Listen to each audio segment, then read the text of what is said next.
Good morning, everybody. Mike Vacchi, Princetontrader.com, here for ntmarkets.com with your Tuesday morning pre-market webcast. Okay, S&P 500 E-mini futures daily chart, and what we saw yesterday was a fairly clear bounce off of the floor at 2037 on the futures. The issue then became whether or not the bears were going to be able to turn things back at the weekly pivot, which is up at 2049.30. What happened instead, though, was a jump over the 49 area.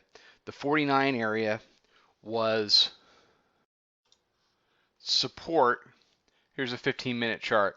Here's your weekly pivot, 2049.30. Support through Globex, and then we lifted up off of that area. The 2 weeks that we've been able to pull back, during the course of both of those weeks, the weekly pivot was able to be established as resistance, and the breakdown happened from there. The first real indication of that was up at 2106.70. Now, what this did as we got into the regular session was essentially morphed into basically what was not an incredibly strong trend day, but was most certainly a trend up day for the market. The areas that we identified in the room yesterday before we took off, we were looking at 62, which is the area of the 50-day exponential moving average, which had proven yesterday to be support here, here, and a higher low here for the ramp up into the close. We're looking at 62. We're also looking obviously at weekly pivot. As we fast forward here to the Globex session, you can see that we retested 2070, just after the Europe Open. We're back down now and really chopping around that 62 area. I'm still long 37. We've got a runner from there. We shorted the close yesterday up at 72.5, and that continues to be what's really working is fading that close back into the Globex session. So that's been working for the last 4 or 5 days, and that's a big part of what we focus on in the room is what's working now and giving you the tools to take advantage of that. So we got a lot of people short from the 72, 73 area, so they're having a good morning, and the ones that are still long 37 with us are happy as well, obviously.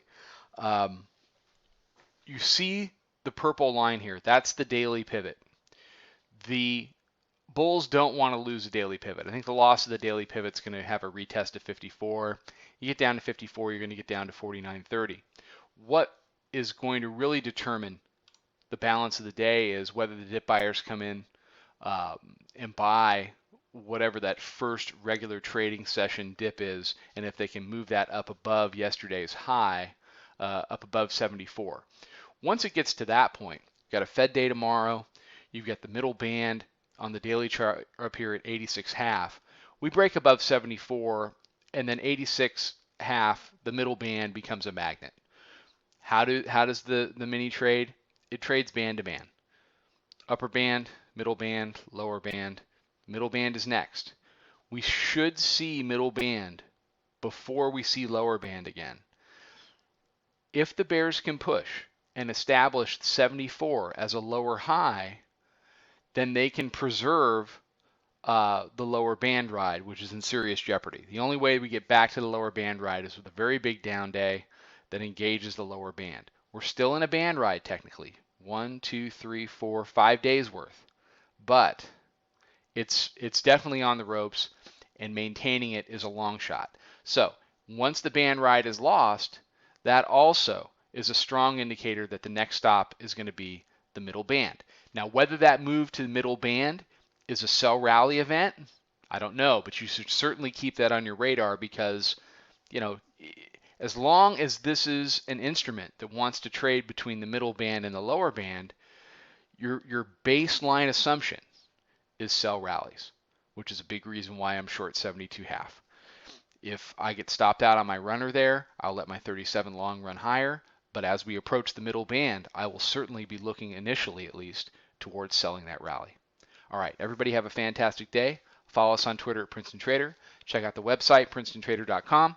Come check out the chat room. Come trade this stuff with us on the chat. Come trade with us on the live chart, web-based live chart with audio. We'll walk you through things as they happen. We'd love to meet you if you trade this stuff. we'd encourage you to give it a try.